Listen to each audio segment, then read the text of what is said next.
6월 13일 월요일입니다. 삶의 현장에서 우리가 함께 읽을 오늘 하루 말씀 시편 74장 1절에서 23절입니다. 하나님이여, 주께서 어찌하여 우리를 영원히 버리시나이까? 어찌하여 주께서 기르시는 양을 향하여 진노의 연기를 뿜으시나이까? 옛적부터 얻으시고 속량하사 주의 기업의 지파로 삼으신 주의 회중을 기억하시며 주께서 계시던 시온산도 생각하소서. 영구히 파멸된 곳을 향하여 주의 발을 옮겨 놓으소서. 원수가 성소에서 모든 악을 행하였나이다. 주의 대적이 주의 회중 가운데에서 떠들며 자기들의 깃발을 세워 표적으로 삼았으니 그들은 마치 도끼를 들어 살림을 베는 사람 같으니이다. 이제 그들이 도끼와 철퇴로 성소의 모든 조각품을 쳐서 부수고 주의 성소를 불사르며 주의 이름이 계신 곳을 더럽혀 땅에 엎었나이다. 그들이 마음속으로 이르기를 우리가 그들을 진멸하자 하고 이 땅에 있는 하나님의 모든 회당을 불살랐나이다. 우리의 표적은 보이지 아니하며 선지자도 더 이상 없으며 이런 일이 얼마나 오래했는지 우리 중에 아는 자도 없나이다. 하나님이여, 대적이 언제까지 비방하겠으며 원수가 주의 이름을 영원히 능욕하리이까? 주께서 어찌하여 주의 손 곧 주의 오른손을 거두시나이까? 주의 품에서 손을 빼내시어 그들을 멸하소서. 하나님은 예로부터 나의 왕이시라. 사람에게 구원을 베푸셨나이다.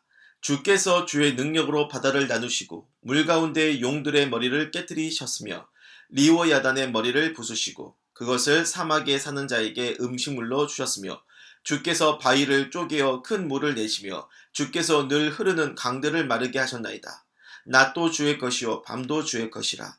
주께서 빛과 해를 마련하셨으며 주께서 땅의 경계를 정하시며 주께서 여름과 겨울을 만드셨나이다. 여호와여, 이것을 기억하소서. 원수가 주를 비방하며 우매한 백성이 주의 이름을 능욕하였나이다. 주의 맷비둘기의 생명을 들짐승에게 주지 마시며 주의 가난한 자의 목숨을 영원히 잊지 마소서.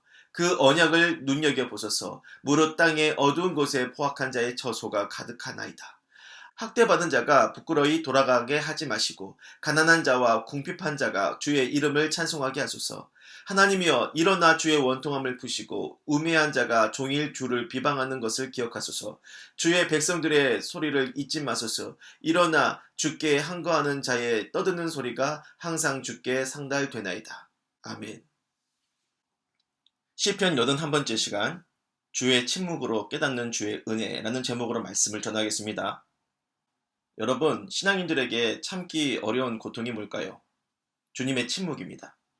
9절 보니까 하나님은 표적도 안 주시고 선지자도 안 보내시고 한 말씀도 안 하세요. 침묵이죠. 하나님의 침묵은 그의 백성들에겐 매우 고통스러운 일이에요. 마치 하나님께 버림받고 진노를 쏟아받는 고통처럼 느끼는 침묵입니다.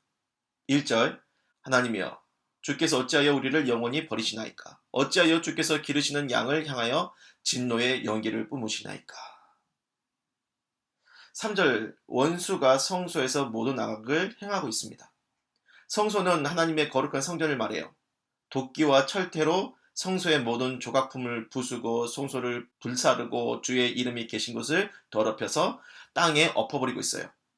이렇게 하나님과 그의 백성이 만나는 성소, 가장 거룩해야 하고 보호받아야 할 성소가 원수들에 의해 더럽혀지고 부서지고 있는데 하나님은 내버려 두시고 침묵하시는 겁니다.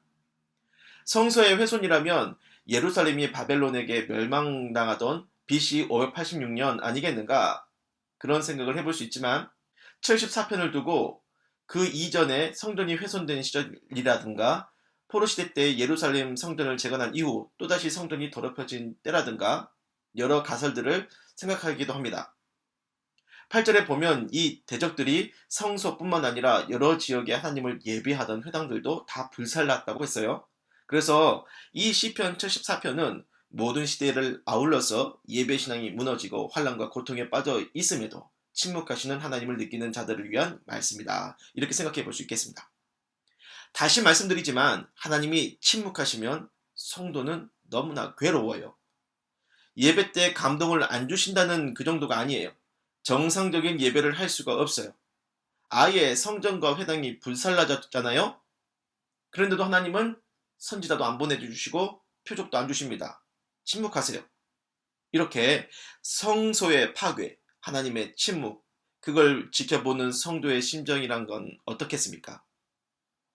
예배 은총이 끊어진 하나님의 침묵은 말이죠. 그분께 버림받고 그분의 진노가 쏟아지는 것 같은 무섭고도 고통스러운 일이에요. 하지만 때로는 그것이 자기의 백성을 다루시는 하나님의 방식입니다. 보세요. 하나님의 백성이 하나님의 침묵 속에서 무엇을 하는지 74편 본문에서 한번 살펴보면요. 2절입니다. 시인은 하나님의 침묵을 통해 우리가 원래 어떤 사람이었는지 깊이 돌아보는 고백을 해요. 주의 회중을 기억하소서. 이런 고백이 있죠. 그가 고백한 주의 회중은 어떤 사람들이냐? 하나님이 값없이 속량하셔서 당신의 기업으로 삼으신 은혜 받은 사람들입니다. 시인은 하나님께 당신이 구원하시고 은혜 주신 자들을 기억해달라고 말씀드렸지만 한번 생각을 해보세요. 정말로 기억을 떠올려야 할 이가 하나님일까요? 하나님이 그 은혜를 기억해 주셔야 한다 생각을 합니까, 여러분? 죄와 고통에 시달리던 나를 속량하시고 구원하여 당신의 소유로 삼아주신 이 크신 구원의 은혜를 잊은 자가 대체 누굽니까? 은혜를 베푸신 하나님입니까? 아니에요. 은혜를 받았던 나 아닙니까? 받은 은혜를 평생 기억하고 변심 없이 줄곧 감사하는 그런 사람, 애석하게도 그리 많지 않은 것 같아요. 받은 은혜를 금세 잊어버리고 교만과 어리석음에 빠지기 쉬운 게 사람이잖아요. 하나님께서 성소가 파괴되는 걸 내버려 두셨다 하는 건 그만큼 주의 백성들이 구원의 은혜를 망각하고 예배도 등한시하고 교만하고 경거망동하게 행동했기 때문 아니겠습니까? 그렇게 은혜에 감사할 줄 모를 때 하나님이 다루시는 방식은 침묵입니다. 여기서 침묵은 보호를 거두고 방치하는 걸 의미해요. 하나님의 보호가 걷어지면 우리는 이리때에 둘러싸인 양의 신세로 전락할 뿐입니다. 대적들에 의해 백성의 삶은 유린당하고 거짓된 예배로 변질된 성소와 회당들도 아낌없이 파괴가 되겠죠. 그리고 그렇게 되었을 때에 하나님의 보호가 걷어진 침묵이라는 것은 매우 고통스럽구나. 그걸 깨닫고 그 침묵 속에서 잊어버렸던 하나님의 구원의 은혜를 떠올립니다. 참으로 안타까운 일이죠. 안 아프고 은혜를 떠올리면 좋은데 안 아프면 하나님의 은혜를 떠올리기는커녕 하나님을 찾지도 않잖아요. 사람이 그렇게 못됐습니다. 그래도 하나님은 아플 때라도 하나님 찾기를 원하셨던 거예요. 어떤 분이 자기가 힘들 때만 하나님을 찾아서 하나님 뵐 면목이 없다고 말한 적이 있는데 그래도 그렇게라도 하나님을 찾고 은혜를 기억한다면 하나님은 잘했다 인정해 주시지 않겠습니까? 이제 말씀을 마무리하겠습니다. 여러분, 주님의 침묵은 아픕니다. 하지만 그 침묵 때문에 각성하여 잊어버린 구원의 은혜를 기억해내고 겸손히 구원의 주님을 찬송하고 예배하는 참 신앙이 회복되기를 주님의 이름으로 축복합니다. 기도하겠습니다. 주여, 오늘 말씀을 마음판에 깊이 새겨주시사 날마다 성령의 능력으로 십자가의 은혜 샘솟듯이 깨닫고 찬송하는 삶이 되게 하여 주옵소서. 예수님의 이름으로 기도를 드립니다. 아멘.